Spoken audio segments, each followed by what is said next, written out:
that again.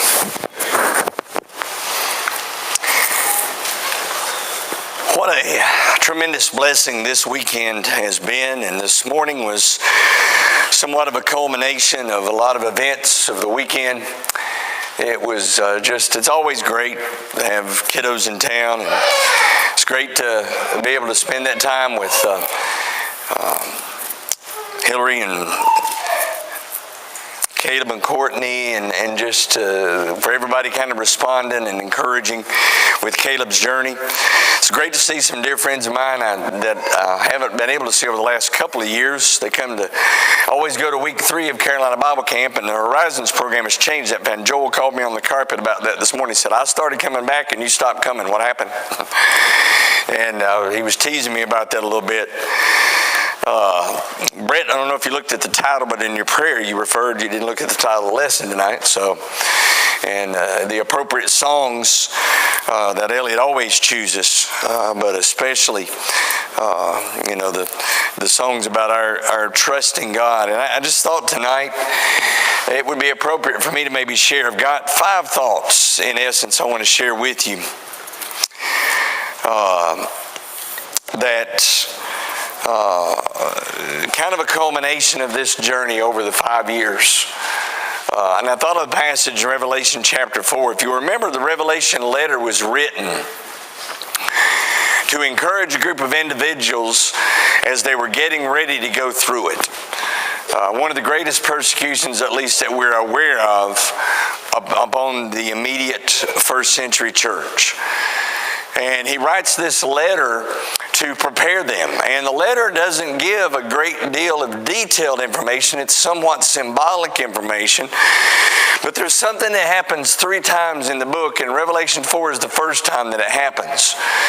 He writes the letter initially, and then he writes the letter to the 7 churches of Asia. Perfect number, probably a large spectrum of churches that received this letter.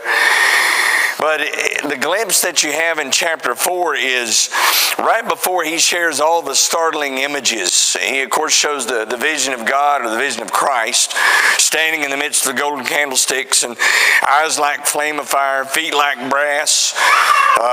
And before he goes into all the creatures and the things that are just going to be the beast and the image that comes from the sea, he gives them a glimpse of something that tells them it doesn't matter what's about to happen. It doesn't matter what's getting ready to occur in your life. God is in absolute control. He's where he always has been, and he's where he needs to be, and where he will always be. And so with those thoughts, look with me at Revelation chapter 4, and we're going to read the entire chapter. After these things I looked, and behold, a door standing open in heaven.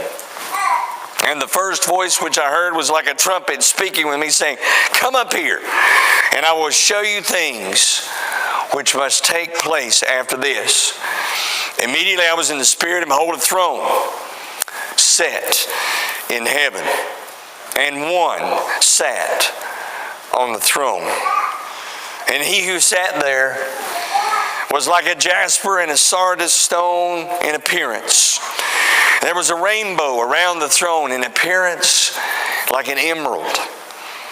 Around the throne were 24 thrones, and on the thrones I saw 24 elders sitting, clothed in white robes, and they had crowns of gold on their heads. And from the throne proceeded lightnings, thunderings, and voices. 7 lamps of fire were burning before the throne, which are the 7 spirits of God. Before the throne there was a sea of glass like crystal. And in the midst of the throne and around the throne were 4 living creatures full of eyes in front and in back. The first living creature was like a lion. The second living creature like a calf. The third living creature had the face like a man, and the fourth living creature was like a flying eagle. The 4 living creatures, each having 6 wings, were full of eyes around and within, and they did not rest day or night, saying, Holy, holy, holy, Lord God Almighty, who was and is to come. Whenever the living creatures give glory and honor and thanks to Him who sits on the throne, who lives forever and ever, and the 24 elders fall down before Him who sits on the throne and worship Him who lives forever and ever, and cast their crowns before the throne, saying, You who are worthy, O Lord, to receive glory and honor and power, for you created all things, and by your will they exist and were created. No matter what happens, no matter the situation, no matter the struggle, no matter the surprise, He is still on the throne. He hasn't moved in that sense. You heard that adage, if God has moved, it's only because of our distance from Him. He hasn't moved. He's stayed there. He's not going to go anywhere. In all of those moments and those images, there are a couple of images of this in more detail. Look at Daniel chapter 4. I think you've got it listed here. I got them all up in order. Daniel 4. And when you look there in Daniel chapter 4, the image that Nebuchadnezzar sees,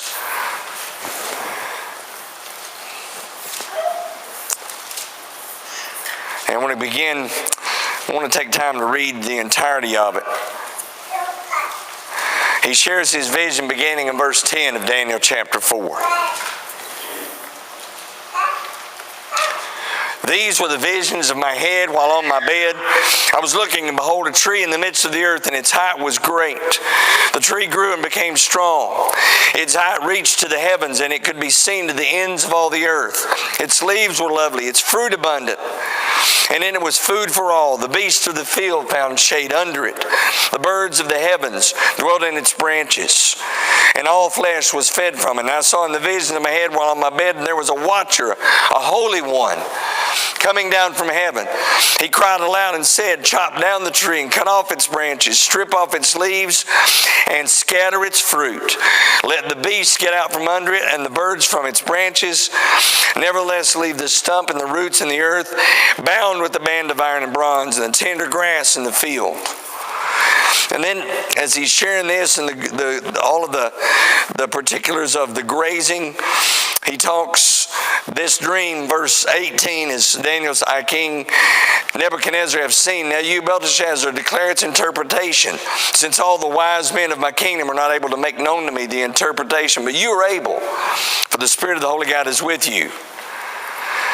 Then Daniel, whose name is Belteshazzar, was astonished for a time, and his thoughts troubled him. So the king spoke and said, Belteshazzar, do not let the dream or its interpretation trouble you. And Belteshazzar answered and said, My Lord, may the dream concern those who hate you, and its interpretation concern your enemies. The tree that you saw, it grew and became strong, whose height reached to the heavens, and which could be seen by all the earth, whose leaves were lovely, and its fruit abundant, which was food for all, under which the beasts of the field dwell, and in whose branches the birds of the air had their home. It is you, O King, who have grown and become strong. For your greatness has grown and reaches to the heavens, and your dominion to the end of the earth. And throughout all of these visions, because there's not time to read them all, but throughout all the visions Nebuchadnezzar has and that Daniel interprets, it's all about the God who is still in absolute control, no matter what happened. Because he tells Nebuchadnezzar, for right now you're in control and you're powerful, but that's going to end. That's when he tells him the later visions that he sees in 2 and 9 and other places in Daniel. Isaiah 6, you remember the vision. That's the vision that Isaiah sees, and he sees the Lord lifted up, and he realizes who he is, and toward the end of that vision, he realizes he goes to his knees in the presence of God. Ezekiel chapter 1, the very same thing. All these prophetic visions of God are visions that God is in absolute control. Go back to Revelation chapter 4, and when you read there, and from the throne proceed lightnings and thunderings and voices. 7 lamps of fire were burning before the throne, which are the 7 spirits of God. The earlier parts of Revelation 2 and 3, God always keeps His promises. Not only is he on the throne and in control, he keeps his word. We can think of several places where that would be the case. One is we always remember in Genesis chapter 6 about Noah and the promises that were made to Noah. And if you look at 9, we're going to look at just a brief, I won't look at each one of these. Genesis chapter 9, beginning in verse 12. God said, and I find that the reason I went back to this one is because the image in Revelation 4 is of the throne room, and there is a rainbow that surrounds the throne. In Genesis 9, verse 12, and God said, this is the sign of the covenant, which I make between me and you and every living creature that is with you for perpetual generations. I set my rainbow in the cloud, and it shall be for the sign of the covenant between me and the earth. It shall be, when I bring a cloud over the earth, that the rainbow shall be in the cloud. And I will remember my covenant, which is between me and you and every living creature of all flesh. The waters shall never again become a flood to destroy all flesh. The rainbow shall be in the cloud, and I will look on it to remember the everlasting covenant between God and every living creature of all flesh that is on the earth. And God said to Noah, this is the sign of the covenant which I have established between me and all flesh that is on the earth. And I've thought about this a couple of times. Y'all know I wear a few bands. I had one on my wrists, and I don't know where it ended up at, but it was one that an individual had given me, and it was a diverse number of colors. In fact, it was pretty much all the colors of the rainbow. And an individual that doesn't know me very well walked up and said, why are you wearing that bracelet? The implication being, the individual looked at that rainbow bracelet and said, what are you condoning? I said, the promise God made. Because God was the first one to say something about the rainbow, and it means nothing about any other sort of diversity. God, when he established his covenant and made the promise to Noah, he made that promise to Noah, that promise is to you and to me. Every time we see a rainbow. 2 Peter 3:9, God is not slack concerning his promises, as some men count slackness, but is, I love the word, I've told you about, long-suffering, not willing that any should perish. The only reason the world is still standing is God's waiting for one more individual to respond to the gospel of Christ. He keeps his promises. He is holding the crown. In Revelation 4, I've always wondered if Revelation 4:10 is a part of the impetus for this song that we sing when we sing about the old rugged cross, that at last my trophies are, at last I'll lay down. I will cling to the old rugged cross. I don't know if that was in the thought process, the one that wrote the verse. And 2 Timothy 4, you know that text well. 2 Timothy 4:6-8, that's where Paul makes his declarative statement that he's fought the good fight, he's kept the faith, he's finished the course. Henceforth there is a crown laid up for him that the Lord, the righteous judge, will give to him at that day. In fact, that's the promise earlier in Revelation 2, verse 10, is it not? Be faithful till death, and I will give you the crown of life. Now, I don't know, we don't live in a culture today, we don't have a moment when someone, other than various pageants that we have in America where individuals are crowned, it doesn't mean the same thing, but in some cultures there is a significance to the wearing, to the coronation of a crown being placed on the head. And with this case, we're told that one day, the one who has the greatest desire for us, the one who's given his very son's life for us, is the one that's wanting to crown us, to coronate us, to acknowledge us as priests, but also as kings and queens, and as priests and priestesses in the family of God. He's still on the throne. He keeps his promises. He's holding the crown. And if you'll notice in Revelation 4, verse 5, and I'll ask you and you can answer in your mind. What does 4 verse 5, and from the throne proceeded lightnings and thunderings and voices? Thank you, Darrell.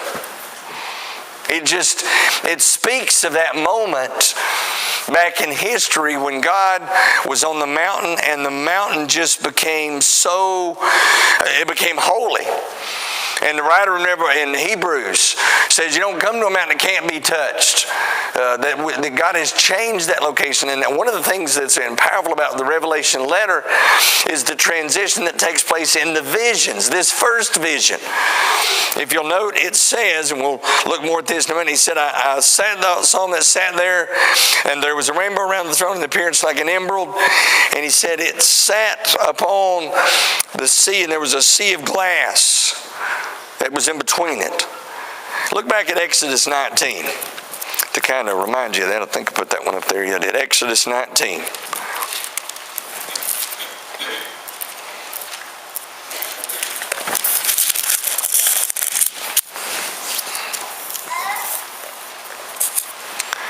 Then it came to pass on the third day in the morning that there were thunderings and lightnings and a thick cloud of the mountain, and the sound of a trumpet was very loud, so that all the people who were in the camp trembled. And Moses brought the people out of the camp to meet with God. They stood at the foot of the mountain. Mount Sinai was completely in smoke because the Lord descended upon it in fire. Its smoke ascended like the smoke of a furnace, and the whole mountain quaked greatly. Remember, they came back to Moses and said, you go talk to him. We can't. They were just overwhelmed at the presence and the power of God.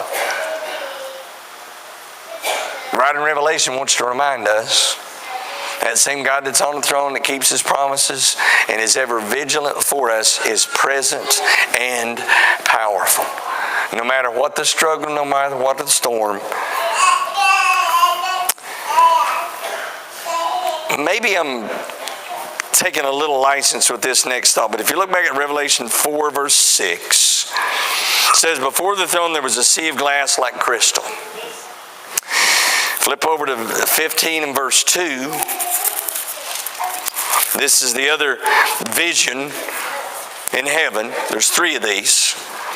Saw another sign in heaven, great and marvelous, 7 angels having the 7 last plagues, from them the wrath of God. And I saw something like a sea of glass mingled with fire, and those who have the victory over the beast, over his image, and over his mark, and of the number of his name, standing on the sea of glass, having harps of God. Now, if you'll notice, there's been a transition. Before the vision, you look, and the sea of glass is between John and the throne that he's seeing. Here, he sees that move, that they're standing on the sea of glass. Then look at 21 and verse 1. 21 of Revelation, verse 1. Now I saw a new heaven and a new earth, for the first heaven and the first earth had passed away, and there was no more sea. So throughout the letter, there's this movement. Paul would say it like this as he stood in Areopagus and talked to him about the unknown God whom they ignorantly served. He said, he's closer than you think. I know many times one of the struggles we have in the middle of our whatever we're dealing with, he sometimes seems closer than he should, and sometimes seems so far away because of either the pain or the problem or that we're dealing with. God says, I'm always there. I'm available. And I love here in the Revelation letter, it seems to me that the communication is, as you move through the letter and as you read it, you're in essence moving closer to God, and you're there in his presence. And the promises of him always providing in that presence. He is worthy. This should be number 6, by the way. I can't count. That's what the last verse in chapter 4 says. Because of the fact that he is on the throne, he keeps his promises, he's ever present and powerful to be able to help us, he's worthy. If there's something we need, probably more so, this is that moment It's like when we came together this morning with the songs and the Lord's Supper, and when we feel and experience the presence of God. He is worthy because all created beings, all of God's people. In fact, he gives this image. Verse 9, when he says, whenever the living creatures give glory and honor and thanks, he says the 24 elders fall down and worship He who lives forever and ever, and they cast their crowns before the throne, saying, worthy, worthy, O Lord, to receive glory and honor and power. For you created all things, and by your will they exist. We're here because the one who is on the throne decided that we would be here. We're blessed because the one who's on the throne. You see, the passages in Isaiah 6, Revelation 4, establish the fact that it's here. But notice, I made reference to this earlier. Look back in Acts chapter 7.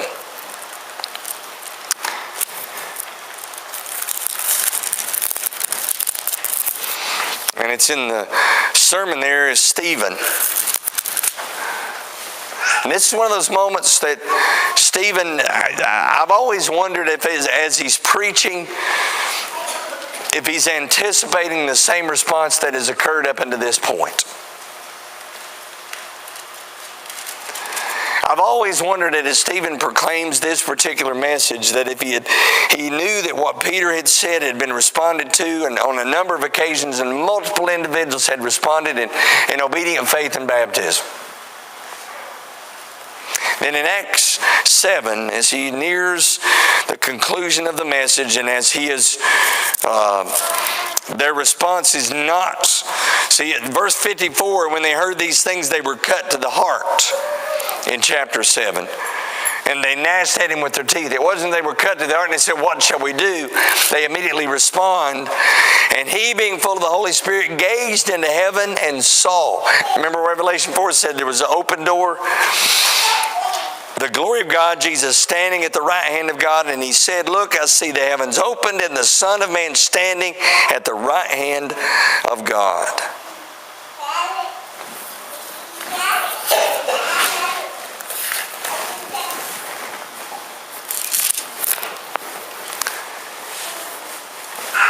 I don't know if intentionally I ever had that moment during the journey over the last 5 years. But as I've looked back on it and reflected, there's no doubt there were multiple times through that 5-year journey that if I could have seen Him, the same God that made the promises to Noah and to Abraham and Isaac and Jacob. Same God that said, I'm going to always let you know that I'm available. Did so through so many of you. Some of you have had the opportunity to, and I know I'm going to miss somebody in doing it that way, and I'm not going to start naming names. But in those moments during Caleb's journey when we'd be at the hospital and I'd get a text from one of you, or one of you would surprise us and walk into the room, or that was God standing at the throne room saying, I'm still here. And now, as we move forward over the next several years, whatever the journey may require, I am never, and there's so many of you as I look out in the audience, because you're getting ready in your own ways, some of you to transition into a new journey, a new place, a new process. You're facing some kind of procedure. I want you to know tonight, without any doubt whatsoever, God, through that open door, is looking out and saying, I'm still here. I've got this. Trust me on the journey together. Thanks for taking the journey with us and for giving glory to God throughout the whole process. We're about to sing a song that's a song of encouragement. Why not tonight? I don't know what that means to you. Why not tonight rekindle my relationship with you and do some things maybe I should have been doing all along? Why not tonight stop doing some of the things that are causing me to struggle? Why not tonight start that journey? You may not have had that opportunity to biblically be obedient to the gospel. The way to come in contact with the blood of Christ is through baptism. That is what the Bible teaches. And if we can help you with that tonight, anything that we can do to be of service, to let you sense once again the presence of God in His throne room, would you come as we stand and as we sing?